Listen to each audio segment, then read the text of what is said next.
The morning they tried to sell our father's boat, my brother Theo introduced me to the buyer as the sister who ran off. He said it the way you'd mention a dent in the hull, an unfortunate flaw you had to disclose. We were standing on the dock at Coldwater Point, the tide low and the mud shining, and the buyer, a broad man in a clean canvas coat, shook my hand and then let it go quickly, as if my father's absence were a thing he might catch from my skin. Theo was already reaching into a leather folder. "Everything's in order," he told the man. He held up a single sheet of paper, a bill of sale, with a signature at the bottom, and I felt the whole harbor tilt. Because I had never in my life seen that page before, I did not run off. I want to be clear about that before I tell you the rest, because the running is the lie my brothers built everything on. And lies like that only work if nobody makes you look at them straight. I stayed. When our mother died, I was 19, and I stayed. When my brothers left for the city, one to accounting and one to a job selling insurance he never once explained clearly, I stayed. I learned to read the water off Coldwater Point until I could feel a squall in my teeth an hour before it hit. I gutted fish until my hands smelled of salt in my sleep. I stayed on that dock so long that people stopped seeing me as a person and started seeing me as part of the scenery. The way you stop seeing a piling you've tied up to 1,000 times. The boat was called the Ada Rose, after our grandmother, and she was not a beautiful boat. She was a stubby, blue-hulled workboat, 31 feet, with a diesel engine that knocked in the cold, and a wheelhouse that smelled of coffee and bait, and my father. My father's name was Emmett Kell, and for the last 2 winters of his life, I got up at 4. In the morning, in the dark and the wind, to help him work her. Because his hands had begun to shake, and he would not, could not stop going out. A man stops fishing, he stops, he told me once, and I did not ask him to finish the sentence. I just made sure I was on the dock at 4 every morning, so he was never out there alone. I think you should know what those winters were actually like. Because my brothers have a version where our father simply grew old in a comfortable chair and then peacefully passed. And their version has no cold in it. The cold is the whole story. I remember one January morning when the spray froze on the rigging and turned the lines to glass, and my father's fingers wouldn't close around the throttle. And I put my hand over his to steady it, and he looked at me with an expression I had never seen on him before. Something between shame and gratitude. And he said, "Don't tell your brothers I needed this." I said I wouldn't. I kept that promise for years. I am done keeping it now. I should tell you about the name, because the name was a clue too, hiding in plain sight my whole life. The boat was the Ada Rose, and my grandmother was Ada Rose Kell, and my full name, the one on my birth certificate that nobody ever used because everyone just called me Junie, is June Ada Kell. My father gave me my grandmother's name in the middle of mine, and he painted that same name on the stern of the only thing he truly owned. And for 30-odd years, I never once put those 2 facts side by side. I think now that he did it on purpose, the way he did most things, quietly and years ahead. He tied the boat and the girl together with a dead woman's name, so that when the day came and someone read the register out loud, the truth would sound less like a surprise and more like something that had always obviously been so. Ada Rose belonged to June Ada. It had simply taken me a lifetime to hear it. You have to understand what a town like Coldwater Point is, too, or none of the rest will land the way it should. It is a place of maybe 400 people, wrapped around a working harbor, and it runs on two things: fish and stories. Everyone knows everyone, which sounds warm until you realize it means everyone also knows the version of you that got told first and loudest. In a town like mine, a story does not need to be true to become permanent. It only needs to be repeated at the diner enough mornings in a row. My brothers understood that better than I did. They lived far away, but they knew that if the story on Front Street said the daughter ran off and the sons came home to handle things, then that story would do their work for them long after their rental cars were gone. Stories are cheap to plant. They are terribly expensive to pull back up. I learned the trade the slow way, the only way there is. My father taught me to bait a line before I could tie my shoes, and to read the sky before I could read a book, and to respect the engine the way you respect a large animal that could kill you if you got careless. He was not a tender teacher. He corrected me with a grunt and a look, and praise from him was so rare that a single nod could keep me warm for a week. But he was there every day, and he let me be there. And in a family that is its own kind of love, maybe the truest kind. My brothers got the version of him that came home tired at night. I got the version at the wheel in the dark, the version that was most himself. I did not know then that I was also getting the version that was quietly deciding to protect me. There was a man named Polly Renner who fixed engines at the harbor, a bandy-legged old mechanic with hands permanently black at the creases, and Polly had known my father for 50 years. He watched me grow up on that dock, and he watched me take over. More and more of the real work as my father's hands failed. And he never once made the mistake the rest of the world made about me. One afternoon that last autumn, while he had the Ada Rose's engine open like a patient on a table, he wiped his hands on a rag and said to me, not looking up, "Your dad ever tell you what he did with the papers?" I said I didn't know what he meant. Polly just grunted and went back into the engine and said, "He will. When? It's time. Or he won't, and it'll come out anyway. Either way, you keep coming down here at 4, you hear? That counts for more than they'll ever know." I did not understand him. I understand him now. The first strange thing, the first small stone that I did not understand until much later, happened 4 years before he died, on an ordinary Tuesday in spring. My father woke me before dawn and said we had to go to the harbor office to fix some paperwork, and he wore his good shirt.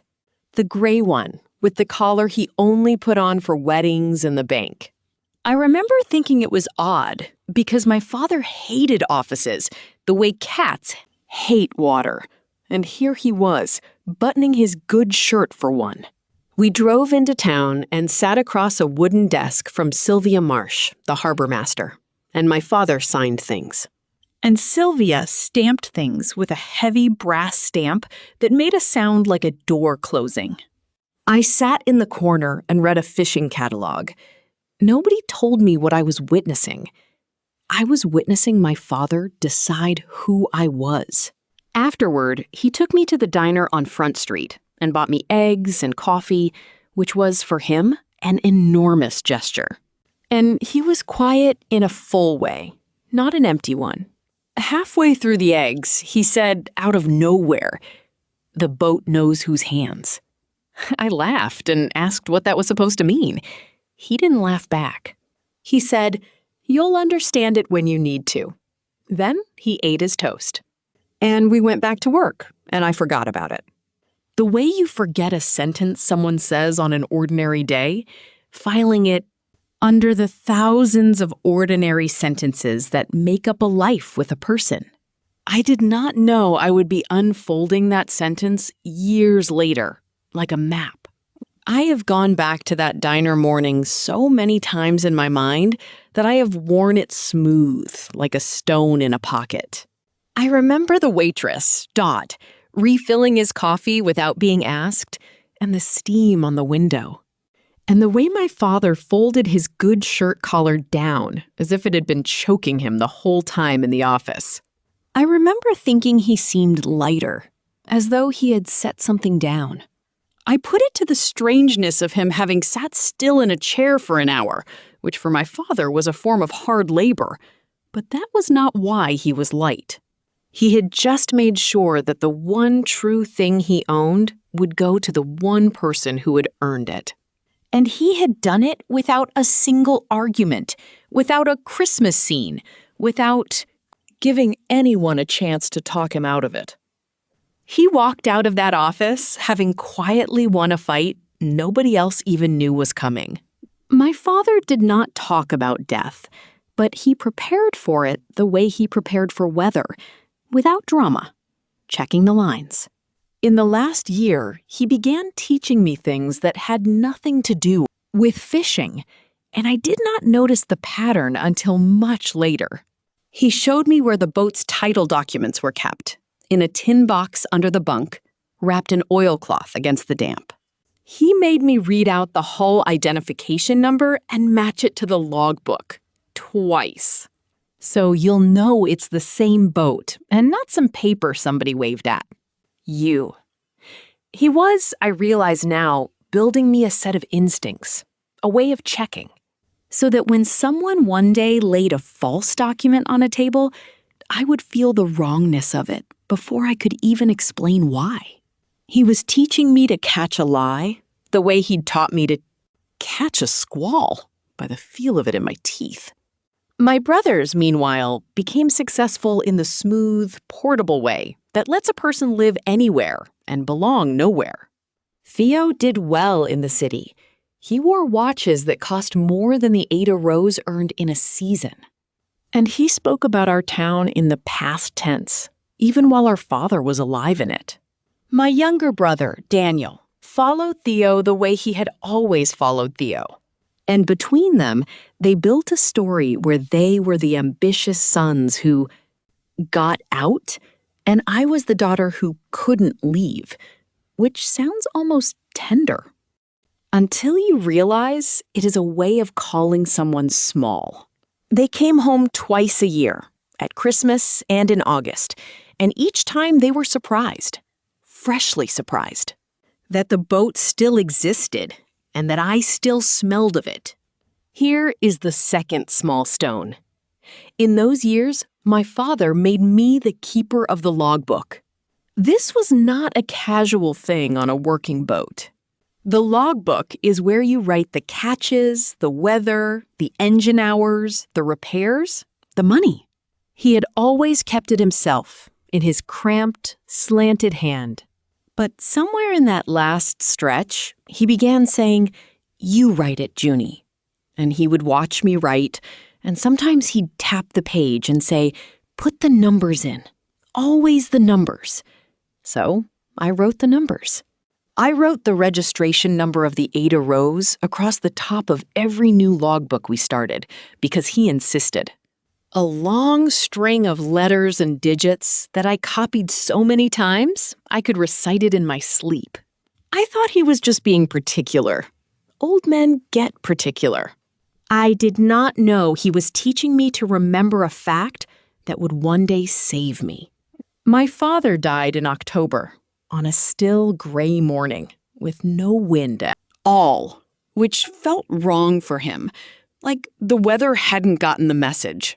He died in his own bed, with my hand on his chest, and his last clear words to me were not dramatic. He said, "Check the bilge before you go out." Practical to the end. I sat with him a long time after he was gone. I did not call my brothers immediately. I know how that sounds. But I wanted 1 hour, just one, in which the boat and the man and the daughter still belonged to the same true story. Before the phone call started, and the story got taken away from me and handed to people who had not been on the dock at 4 in the morning. They came for the funeral, of course. They came in dark suits and rental cars, and they were, I will admit, genuinely sad, in the way people are sad at the death of a father they loved but did not really know. Theo gave a eulogy about a man who taught his sons to be strong, and it was a fine eulogy. And it had almost nothing to do with the actual Emmett Kell, who taught me to splice a line and to never trust a calm sea in October. After the service, people from the harbor came up to me, not to my brothers, and pressed my hand. And old Polly, who fixed engines, said quietly, "He couldn't have kept going without you, girl, and he knew it." I held on to that sentence for days. I would need it. The night after the funeral was the first time in years my brothers and I were alone together in the house we grew up in. And I want to tell you about it because it is where I should have seen what was coming if grief had not made me slow. We sat in the kitchen under the one hanging bulb, and Theo poured himself our father's whiskey without asking, and he talked, easily, about next steps and how there was no reason to drag this out. Daniel sat across from me and kept glancing at Theo before he spoke, the way he had done his whole life, checking which way the wind blew before he set his own sail.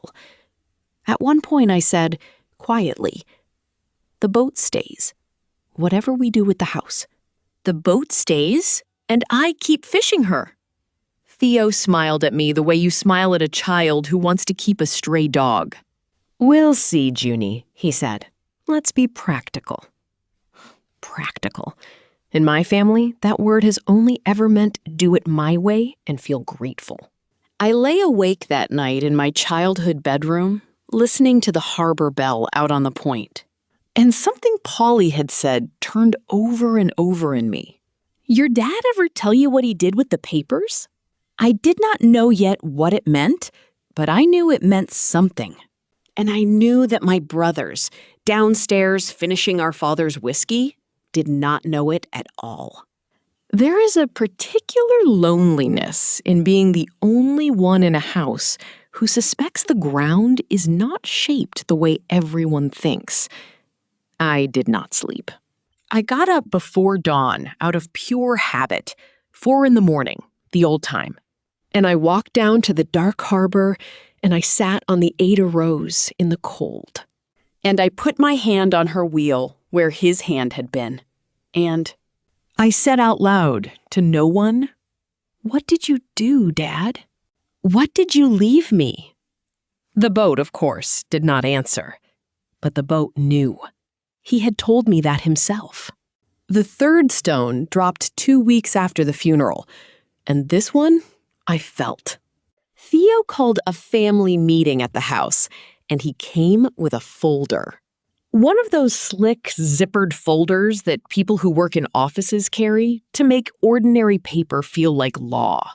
He laid out a plan for settling the estate as if it were a favor he was doing me. The house would be sold. Fine. I had already made my peace with leaving the house. And the boat, he said, the boat they'd sell too, and split 3 ways, evenly, so nobody feels cheated. He said that phrase, "so nobody feels cheated," while cheating me, and he did not even blink. Daniel nodded along and looked at his shoes, and Theo slid a paper across the table with the Ada Rose's details typed on it, and I looked at the registration number, and my stomach turned over. Because the number on his paper was wrong. It was close. It was close enough that anyone who hadn't copied the real number 1,000 times into a logbook would never have caught it. But I had.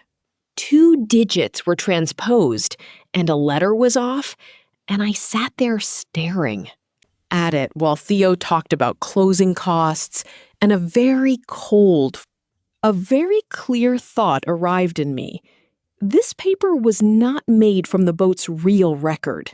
This paper was made from something else, something faster and looser, a version of ownership someone had typed up to make a sale go smoothly. I did not say anything. I have learned that the moment you show a certain kind of person that you know something, they simply move the something. So I nodded, and I said I'd think about it, and I watched Theo relax. Because a sister who says she'll think about it is a sister who is already lost, in his experience. His experience was about to change. That same night, I did the thing my father had drilled into me without my ever knowing why. I went out to the Ada Rose in the dark, and I opened the tin box under the bunk, and I unwrapped the oilcloth. And I took out our latest logbook, and I laid it flat on the chart table under the little yellow bulb. I found the registration number written across the top of the first page in my own careful hand, the string I could recite in my sleep. And then I took Theo's typed sheet out of my coat pocket, where I had quietly folded it, and I set them side by side. And there it was, plain as a torn net. 2 digits swapped, 1 letter changed. My father's number and my brother's number were not the same number. I sat in the cold wheelhouse for a long time with those 2 papers in front of me, and I felt the floor of the whole thing shift. Because a wrong number on a bill of sale is not a typing mistake. A wrong number is a boat that does not belong to the person selling. It pretending on paper to be a boat that does. I did not sleep much that week.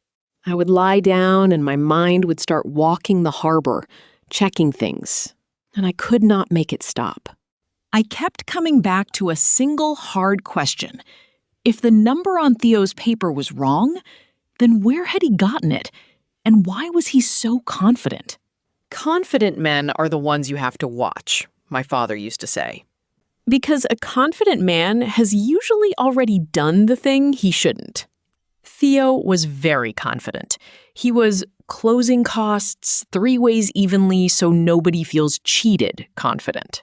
And it began to dawn on me, slowly and then all at once, that my brother would only be that calm if he believed the matter was already settled somewhere I hadn't looked yet, which meant the fight was not coming. The fight had already started, days or weeks ago, in rooms I had not been invited into. And I was the only member of my own family who did not yet know the score. I want to tell you about the days between that meeting and the day on the dock, because those were the days I did my real work, and none of it looked like fighting. It looked like a woman making tea. It looked like a woman walking down to the harbor in the cold and sitting on an overturned bucket, watching the water. Inside, though, I was doing arithmetic. The emotional kind. I was adding up every time my brothers had rewritten our family in their favor, and I was subtracting my own long habit of letting them. Because it was easier, because grief makes you tired, because a part of me, I still wanted them to be the good men our father's eulogy pretended they were. I sat on that bucket until the arithmetic came out clean. And what it came out to was this. I was not going to let them sell the one true thing our father left on a lie in front of the whole town. But I still did not know how deep the lie went. I found that out from Marie at the harbor office, who had worked under Sylvia Marsh for 20 years and who had known me since I was a child, selling my father's extra mackerel off the tailgate. I went in, I told myself, only to get a copy of the boat's papers for my own peace of mind. Marie went quiet when I asked. She looked at me over her glasses, and she said, carefully, "Junie, your brother was already in here." My mouth went dry.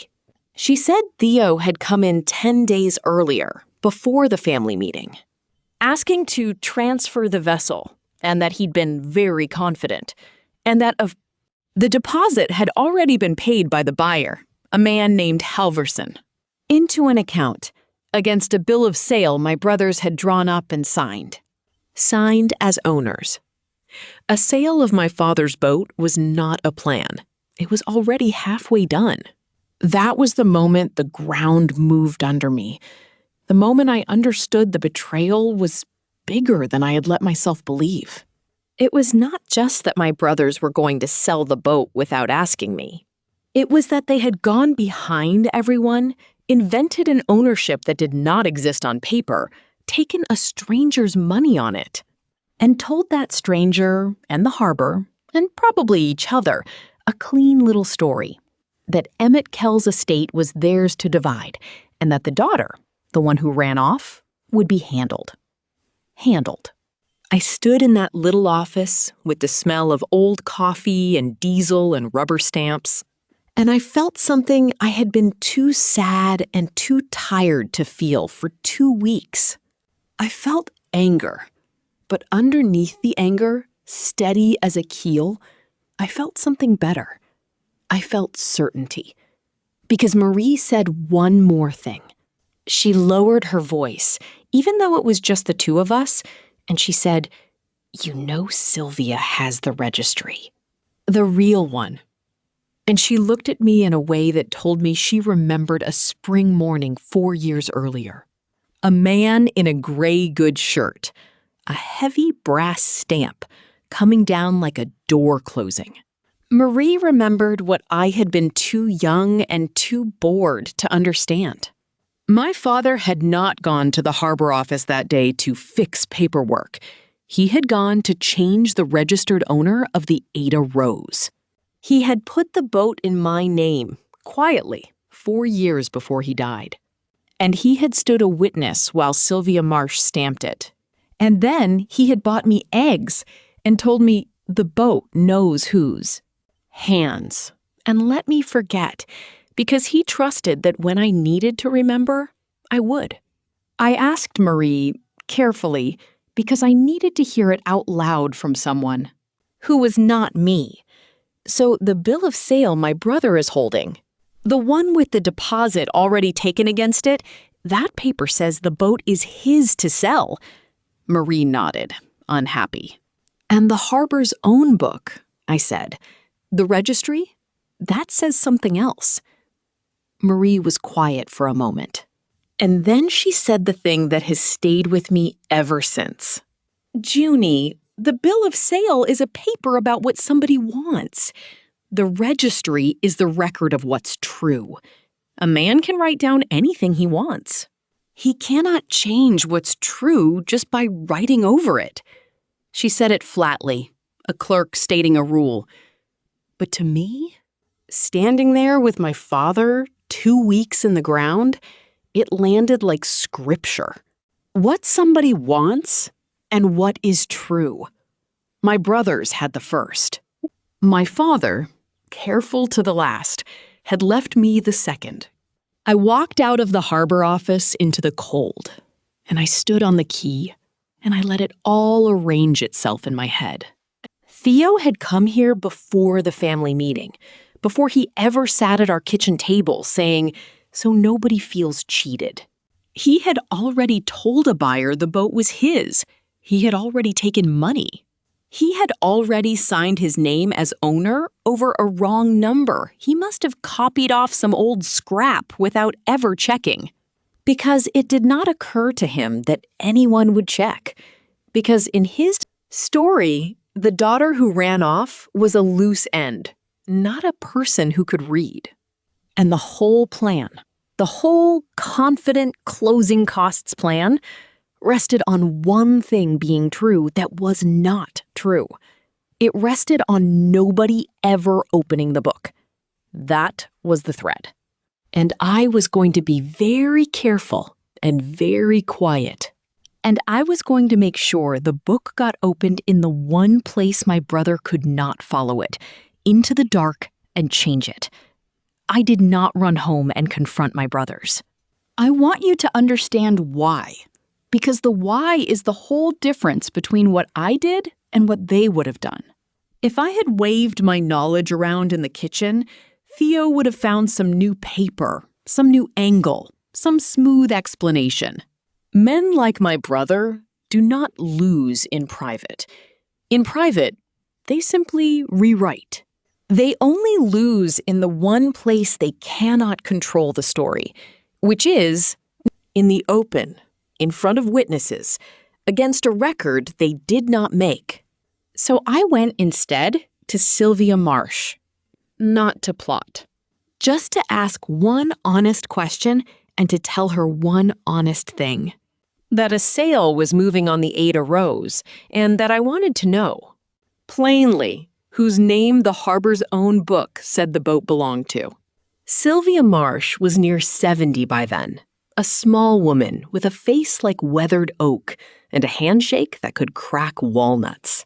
She had run the harbor at Coldwater Point for 31 years, and she had buried more fishermen than she could stand to count.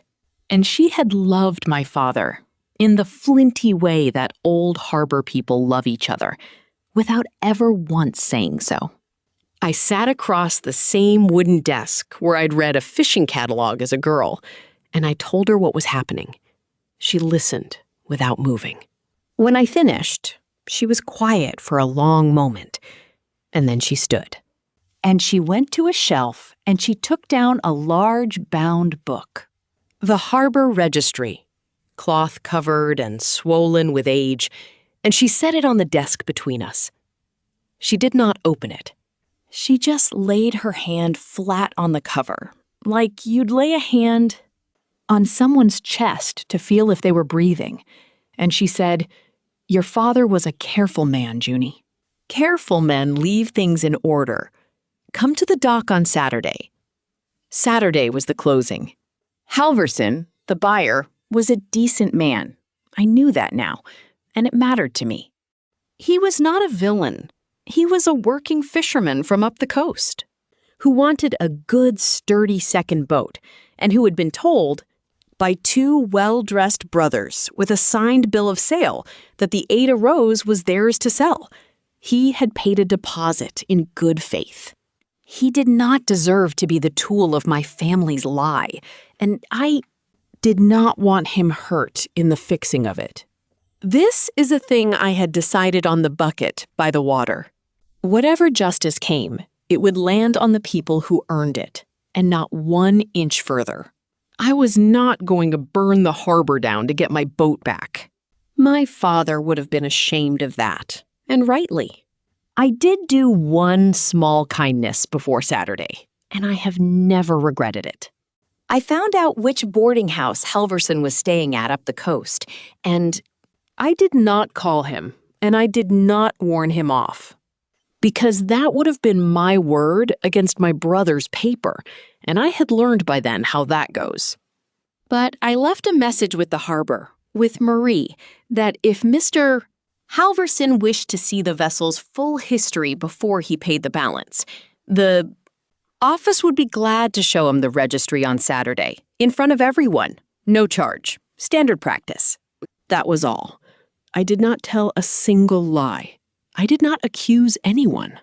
I simply made sure that the door to the truth would be standing open on the morning it mattered, and that an honest man would be told it was there.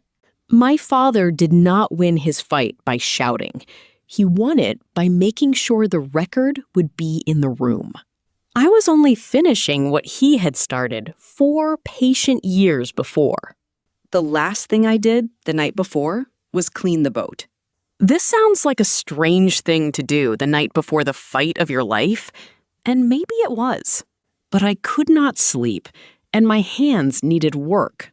I scrubbed the deck, and I coiled the lines, and I wiped down the wheelhouse.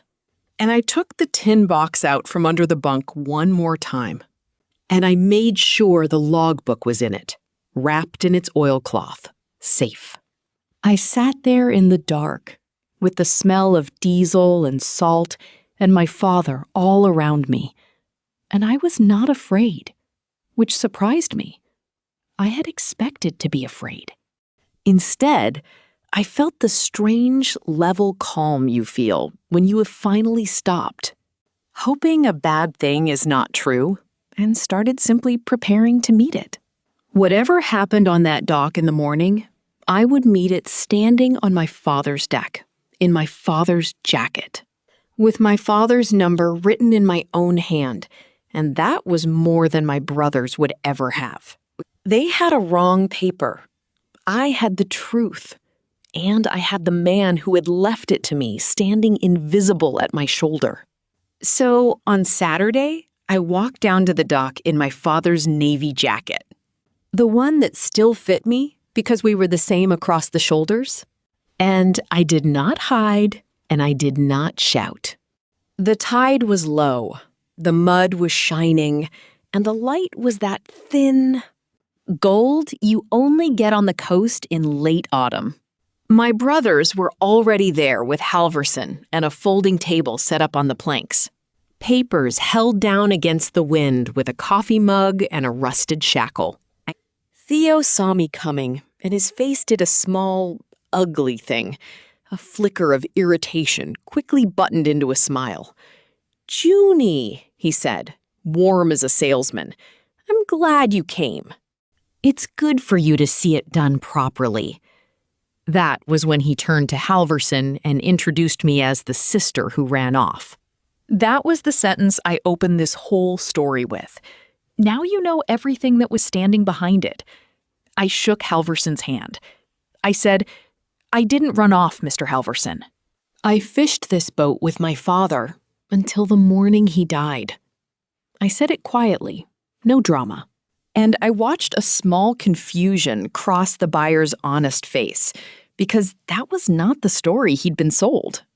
Theo cut in fast, the way he always did when a moment threatened to slip out of his hands.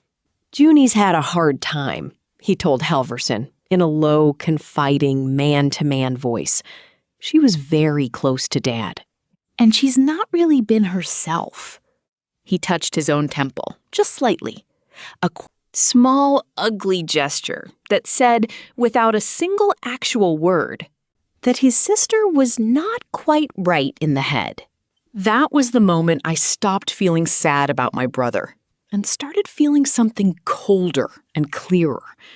He was not just taking the boat.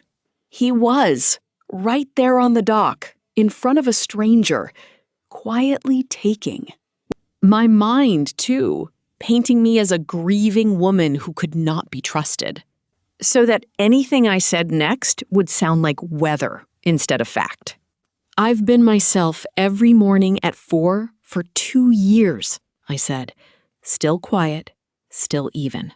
Ask anyone on this harbor who took that boat out when your father's hands stopped working.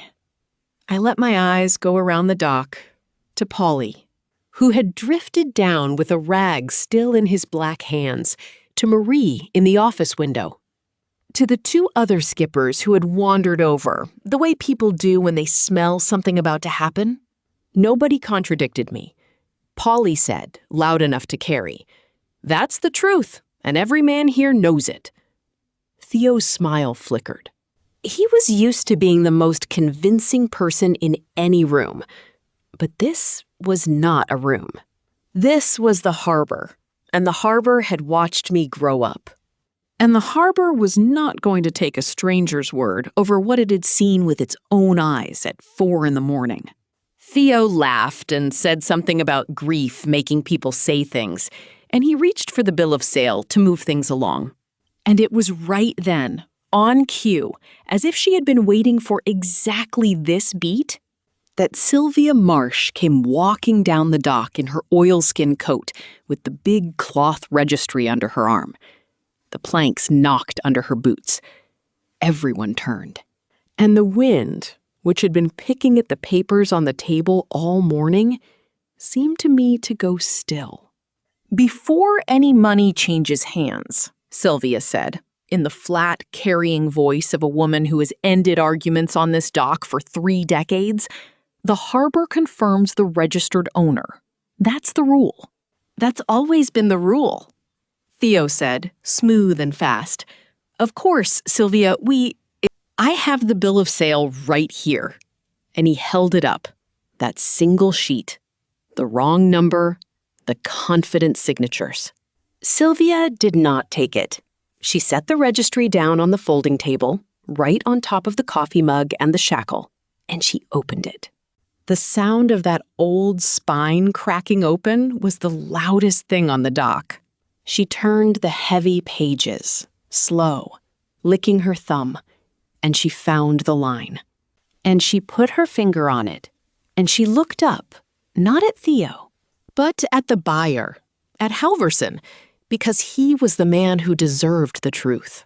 The vessel Ada Rose, Sylvia read, 31 feet, Homeport, Coldwater Point, was re-registered 4 years ago this spring. She turned the book so Halverson could see the page and the red harbor seal on it and the heavy brass stamp mark and the date. Registered owner, she said, and here she paused, and I swear it was not for drama. It was because her voice caught, just once. June Ada Kell. Witnessed and stamped by this office. Signed by the prior owner, Emmett Kell. She laid a second slip beside it. A copy, my father's slanted hand at the bottom of it. And next to his signature, in the space where a man notes his reason, 4 words in his own writing. To my daughter. Earned. Nobody said anything. The gulls went on crying. Theo's mouth opened and shut. Halverson, the buyer, looked at the book a long time. Then he looked at me in my father's jacket, and then he looked at my brothers, at their good suits and their folding table and their single wrong sheet of paper, and I watched an honest man do arithmetic of his own. He took his checkbook, the one he'd brought to close the deal, and he put it back in his coat, slowly, deliberately, so everyone could see him do it. I paid a deposit, he said to Theo, and his voice was very quiet and very hard. Against a boat you told me was yours. Theo started to talk. Halverson held up one weathered hand. You'll be returning that deposit today, he said, and I'll be speaking to the harbor about how it was taken. Then he turned to me, and he took off his cap, actually took off his cap, and he said, I'm sorry, miss. I'd have never come near her if I'd known. She's a good boat. She was worked by good hands. I can tell. And he walked back up the dock. I did not scream at my brothers.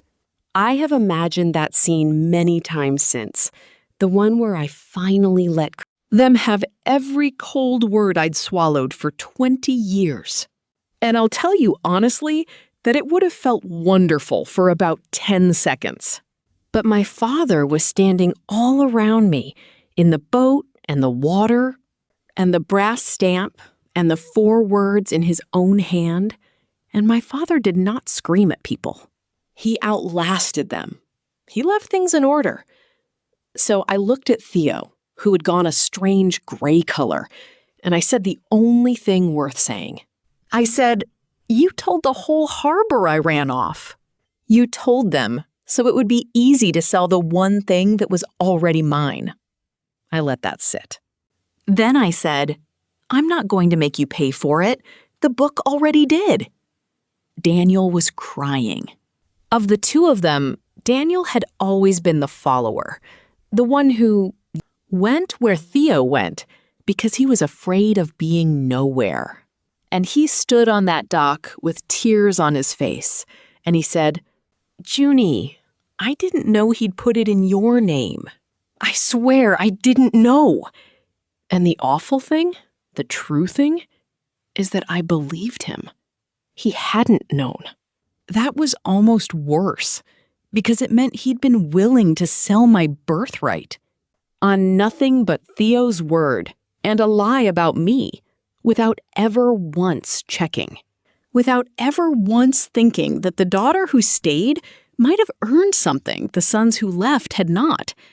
I said, that's the problem, Daniel. You never knew. You never came to the dock at 4 a.m. to find out. He had no answer for that. There isn't one. Theo tried one more time, because men like Theo always have one more try in them. He said, low, so Sylvia wouldn't hear, "We can still do this fairly. 3 ways. Dad would have wanted," and I stopped him, gently, with the flat of my hand in the air, the way Halverson had stopped him. And I said, "Don't tell me what Dad wanted." Dad wrote what he wanted. I pointed at the book. 4 words. To my daughter. Earned. There is no lawyer alive who can argue against a dead man's own hand. Stamped and witnessed and kept in order for 4 patient years. Theo closed his folder. The slick zipper made its expensive little sound. And this time, it sounded like nothing. He and Daniel walked up the dock to their rental car, and I did not watch them go. I turned around and looked at the boat instead. Sylvia Marsh closed the registry. She did it softly, with respect, the way you close a church door. She looked at me for a moment, and then she did something she had never done in all the years I'd known her. She reached across and put her walnut-cracking hand over mine, just for a second. He came in that spring day, and he stood right where you're standing. She said, and he told me, "Sylvia, my sons will want to sell her, and my daughter will want to save her, and I know which of them has the right of it. Put it in June's name, and don't tell her, because if she knows, she'll try to give it back to keep the peace." Sylvia squeezed my hand. He was right about that too, wasn't he? I couldn't speak. She was right that he was right. I would have. To keep the peace, I would have handed away the only thing that was ever truly mine. My father knew me better than I knew myself, and he protected me from my own kindness. The deposit was returned. There was some paperwork, and one uncomfortable phone call from a lawyer Theo hired, who went quiet the moment he was read the registry entry. And then it was over, cleanly, the way my father left everything. I kept the Ada Rose. I fish her still, off Coldwater Point, in the cold, gold mornings. And old Polly keeps her diesel running, and Marie waves at me from the harbor office window, and Sylvia Marsh, who is nearly done with this world, still stamps my catch reports with the same heavy brass stamp that made the door closing sound when I was a girl reading a fishing catalog in the corner, not understanding that my whole life was being kept safe on the page in front of me. My brothers and I do not speak much now. That is the part people expect me to feel worst about, and I want to be honest with you, because this is a story about the truth. I do not feel worst about that. I feel a clean, quiet grief about it, the kind you feel for something that was already gone long before you noticed. Theo and I were never going to be close. He decided who I was decades ago, the daughter who couldn't leave. And a man cannot love a person he has decided is small. Daniel, I have hope for. He sent me a letter last spring, a real one, in a hand almost as slanted as our father's, and it said only, "I should have come to the dock." I wrote back one line. I said, "Come to the dock. It's not too late for that part." He hasn't yet. But the letter is on the Ada Rose's wheelhouse shelf next to the logbook, and I have not thrown it away. I have thought a great deal, in the mornings alone on the water, about why my father did it the quiet way. He could have told me. He could have made a scene at Christmas, handed me the papers, watched my brothers seethe. He was not a coward. He simply understood something about how the truth works best. The truth does not need to shout, and it does not need to be waved around in a kitchen where a clever man can twist it. The truth only needs to be written down carefully and kept. and then brought out into the open air at the exact moment someone tries to sell a lie over top of it. My father spent 4 years being patient so that I would only have to be brave for one Saturday morning. That is a kind of love that does not announce itself. That is the boat knowing whose hands. There is one more thing I do now that I did not do before. And I think it is the truest inheritance of all. On the first calm morning of every autumn, the anniversary season of his passing, I take the Ada Rose out alone past the point, to the water where he taught me to read the sky, and I cut the engine and let her drift. And I read a page of the old logbook out loud into the wind. Not for him, exactly. He is past hearing. I do it for me, to keep the habit of the truth in my own mouth. To remember that the record only protects you if you keep it and keep reading it. My brothers built their whole lives on being believed. My father built mine on being able to prove it. I know now which one holds up in a hard wind. Belief blows away. Proof, written in your own careful hand and stamped and kept safe under the bunk, stays. So here is what I want to leave you with. Wherever you are listening from tonight, in whatever cold or warm place, in whatever family, with its own low tide and its own shining mud, the people who did the work usually do not carry the receipt. They are too busy doing the work to think about proof. And there will be people, sometimes people who share your blood and your last name, who mistake your silence for weakness and your loyalty for a thing they are owed. Let them. Keep doing the work. But somewhere, in your own careful hand, keep the truth written down, stamped and dated and put in order. Because one gray morning, someone will lay a false paper on a folding table in the wind, and you will want, more than you have ever wanted anything, for there to be a book that opens to your name. My father left me the boat, but the thing he really left me was the book. And I have never, not once, gone out to sea without checking that it is safe on the shelf, right where he taught me to keep it.